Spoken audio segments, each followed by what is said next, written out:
Hello, ladies and gentlemen. We are going to do a book review on my assignment. It was Mandy Smith. The title of the book is called The Vulnerable Pastor. Very, very good book. In my seminary time so far, I've read so many books, and I would have to say legit that I put this book top 5, hands down, that I have read. So good. And the reason for it is because it speaks like volumes to my current situation and my own proclivities. Mandy Smith, as the title says, she's originally from Australia. She's a lead pastor of the University Christian Church in Cincinnati, Ohio. She starts off the book basically by describing one time as she got a new position as a co-lead pastor, and she went to this major convention. And in the convention, like many of us as leaders, we want to get the latest news, the greatest theology, we want epiphanies all over the place. And she went to that convention with all of her strength. And it turns out that the more she tried to look at her own self and how much she can contribute to God's kingdom, she began to realize that she was indeed the opposite, extremely vulnerable and weak. And it was through that weakness that she felt like she was struggling, because everybody seems to be put together, as it were, in that conference. And so for her, it's like going back home and like go back to the drawing board. Like, why do I feel so vulnerable? And so in light of that, this is where she writes this book,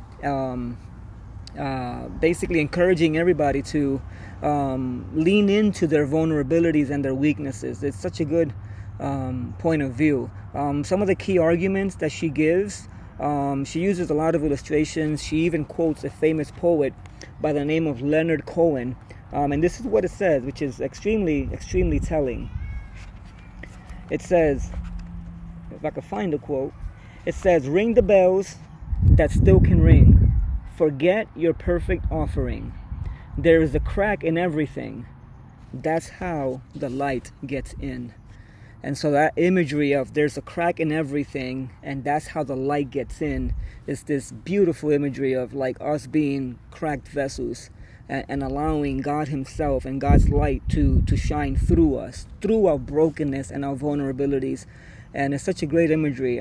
We are all broken. And so that's kind of one of her key arguments throughout the whole book, that it's just, we are extremely vulnerable people. There's a way of weakness. That she says that there's a ridiculous disparity between our skill and the great need. We can only laugh at and resign ourselves to weakness and boast in God alone. So there's another theme in the whole book, is that we can boast in God's strength and not our own weaknesses, or in the midst of our weaknesses. She also has the theme of feeling exposed, of this vulnerability, of exposure. And one of my favorite, if not my favorite portion of the book, was when she was dealing with darkness and depression. And in that portion, she describes that the culture sees depression as the ultimate failure. And we have this tendency to think that all leaders need to be well put, if you will, or to have all of their I's dotted and their T's crossed. And reality is that we're all weak and vulnerable. She gives this imagery of a cog in the machine that is broken, and that's how we feel many times as leaders, that we're broken and we're not contributing to the whole system. And so that's a wrong view, right? She also mentioned that depression is a sort of a forced Sabbath, which is revolutionary. I've never really thought about it that way, as depression leading to a forced Sabbath, because it forces us to go into retreat and to spend time with the Lord so that we can explore our weaknesses and lean into his strength. So, there's so much more that can be said. I have so many things here written, and I only have 5 minutes, so I might go 1 minute over.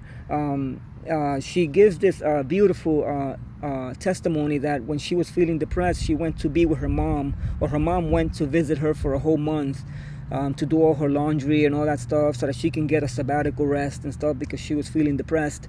And what's amazing is that even through her sabbatical of restraining from physical work, she went to bed one night and she was vexed because she was trying to figure out that she needed to cross one more T, and it was that she needed to get into prayer and into the Word. And that's when it hit her that, wow, like I'm even trying to work my spiritual outcome with God. And so and this is so beautiful, she says, if I'm giving all of my physical work to my mother so that she can take care of it, then I also must give my spiritual work to my Father so that He can take care of it. And so her final result, which is so beautiful, is that she basically said that she was able to enjoy just spending time just being herself. And such a beautiful way to show that we are weak and God is strong. A couple of last things. There's some key strengths in the author's book and the author's perspective. She says this: if God gave the church to humans, then God must have a way for humans to do church. And so powerful, so powerful. And again, we can continue to go on with so many of the beautiful things that she says here. But lastly, let me just mention a theological connection. One theological connection is that the church belongs to God. It is His church. It is the ecclesia, the people who are called out, and they belong to the kurios, which is Jesus. So ultimately, the church does not belong to the leaders. Ultimately, the church belongs to God. And so, like, God picks broken vessels to lead His church, and we ought to be comfortable, if you will, in our vulnerability to allow God to be God.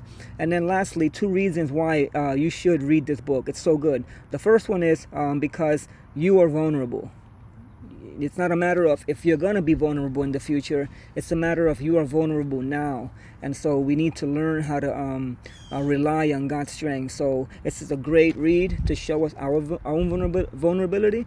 And then lastly, a second reason is that when we enter into marriage, for example, between 2 parties, we have a tendency to we enter into a marriage as equals, man and woman as equals, with vulnerabilities and getting to know each other. And as we explore our vulnerabilities, we're naked before each other, but we enter as equals. Whereas when we are married to God, we don't enter as equals. God is the ultimate strength, and we are the weaker vessel.